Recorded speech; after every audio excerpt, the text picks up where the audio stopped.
Meus cascateiros, meus bons de bola, Daniel Ban de novo aí na área. Pessoal, tivemos esse jogo lamentável do Brasil. De repente, vocês me perguntam por que eu demorei tanto para vir aqui gravar, para vir aqui avaliar o jogo do Brasil. Porque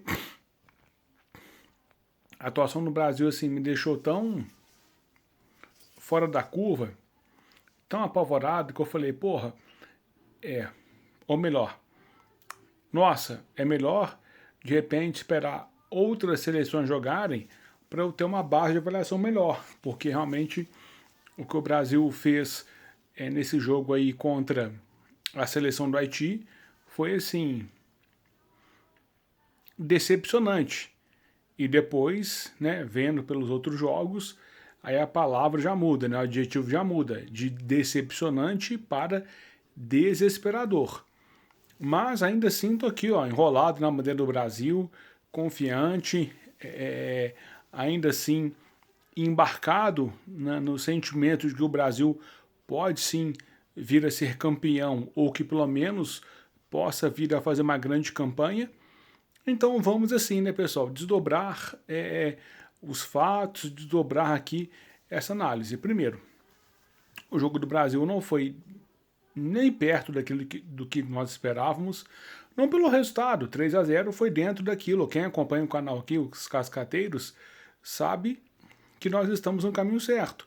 Eu falei, ó, é jogo de 3-4-0, obrigação vencer. Então isso aconteceu. Assim, ou seja, já é o segundo vídeo, assim, já é o segundo resultado seguido de seleção brasileira na Copa que nós acertamos. E eu, sei lá, eu acho que eu desafio vocês aí a pegarem alguém da Globo, alguém de algum grande canal aí, que cravou dois resultados certeiros seguidos de seleção brasileira na Copa, nesse contexto nosso de tanta instabilidade, né? Porque o técnico, por melhor que seja, ele tem pouco tempo de trabalho, os adversários também não são adversários tão fáceis de se ler, mas eu tô aqui, né? Acertando os resultados, acertando as análises. Por que será? Né? Será que é porque eu tenho bola de cristal? Ou porque será que eu realmente acompanho esporte? Ou será que é porque eu acompanho jogos, né? Enfim, eu também falei, ó, os goleiros estão falhando muito, é uma Copa de muitos gols porque tem muitas falhas no gol. Inclusive destaquei a falha do Muslera do Uruguai no primeiro jogo. Hoje ele já falou duas vezes de novo, né? Então Cabo Verde novamente não perdeu. Por quê? Porque o Uruguai tem um goleiro muito ruim que entrega gols. E aí tem gente ainda que fala que esse tal de Bielsa é bom técnico, né? Mas eu não vou entrar nessa discussão não, né? Porque eu entrei aqui para falar do Brasil. Mas enfim, pessoal, o resultado foi muito abaixo do que poderia ser, né? Porque o Haiti, assim, é uma das piores seleções, sabe, desse Mundial. Tá ali no nível de Arábia Saudita, de Tunísia. E a Arábia me surpreende muito ser uma seleção tão ruim hoje, depois da Copa passada, e os caras terem ganhado a Argentina e terem até, assim, esboçado, de repente, uma boa Copa, né? Então, vocês vejam, né? Como essa Liga Saudita também é fraquíssima, né? Então, sabe, quando vai o Cristiano Ronaldo pra lá, quando grandes talentos vão pra lá, o Neymar jogou lá e nem jogou, né? Foi lá e não jogou, mas enfim, jogar a Liga Saudita, pela seleção que eles têm hoje, nós percebemos, é fim de carreira. Os caras que vão lá, eles já vão velhos para ganhar dinheiro e não entregam nada lá em relação ao futebol saudita. Então a seleção deles também não desenvolve nada. Aliás, ela pelo contrário, né? Ela se não desenvolveu ou subdesenvolveu, porque o que a Arábia Saudita joga hoje é muito pior, é muito inferior ao que eles jogaram na Copa passada. Então não adianta só importar talentos, trazer jogadores caros, né? Se não tiver um investimento na base do futebol, igual o Marrocos fez, e olha a diferença de Marrocos para a Arábia Saudita. A diferença é essa. O Marrocos não investiu em liga, não investiu em trazer grandes jogadores de fora para lá. O Marrocos fez o quê?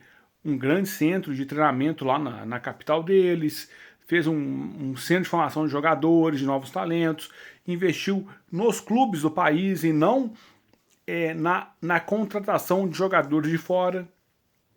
Então o resultado é esse, né? Então temos aí Marrocos com uma grande seleção hoje e a Arábia com uma piada, com esboço, né? Por quê? Porque um investe em talentos, em gerar talentos. Outro investe o quê? Em jogadores velhos só para atrair mídia para o campeonato deles. Mas enfim, mas vamos aqui para o cerne da questão, que é a seleção brasileira, né? Que quarta-feira agora já tem jogo de novo contra a Escócia e já adianta, pessoal, vai ganhar, porque a Escócia, o time deles é esforçado, é um time que tem alguns acertos, que tem alguns bons jogadores, mas é um time que tem muita dificuldade de produzir o jogo, de propor o jogo. Então, né, pegando o Brasil com o Vini Júnior jogando que joga, com o Matheus Cunha encaixado, só esses dois já vão, sabe, produzir para o Brasil a vitória que o Brasil precisa. Mas o Brasil realmente, assim, tá muito aquém, né? E aí, a culpa, não é culpa, né?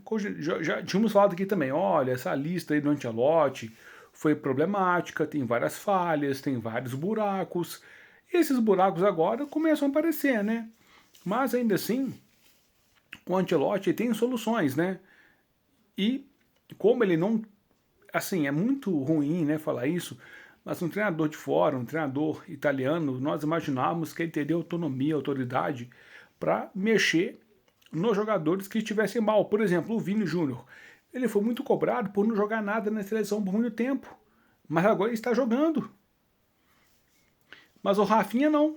E o Rafinha, mesmo sem jogar nada, errando tudo, ele seria titular no próximo jogo se não fosse pela lesão que ele sofreu. E aí, no jogo contra o Haiti, né, que foi um jogo que não...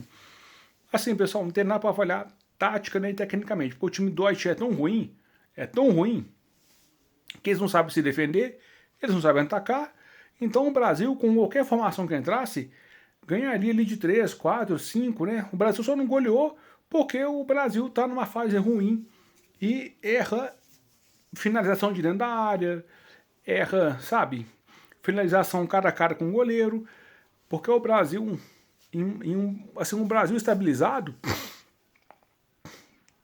naturalmente golearia, assim como a Holanda goleou, assim como o Japão goleou, assim como a Suécia na primeira fase goleou, assim como qualquer seleção mediana está goleando seleções fracas, né? Porque nesse Mundial tem muita seleção fraca, tem muita carne assada, tem muita carne moída, tem muito, né, filezinho ali na frigideira, enfim, tem muitas seleções que elas não tem como, assim, colocar nada de resistência. Mas o Brasil ainda assim consegue ter dificuldades contra seleções assim de baixo nível. E aí, né, diz muito sobre a convocação, sobre as escolhas do Ancelotti, sobre os treinos. Mas assim, pessoal, eu ainda acredito. Por quê? Porque a Argentina da Copa passada começou muito mal. E a Argentina, não achem que foi assim, perdeu para a Arábia, depois recuperou. Não, perdeu para a Arábia, sofreu contra o México, sofreu contra a Polônia,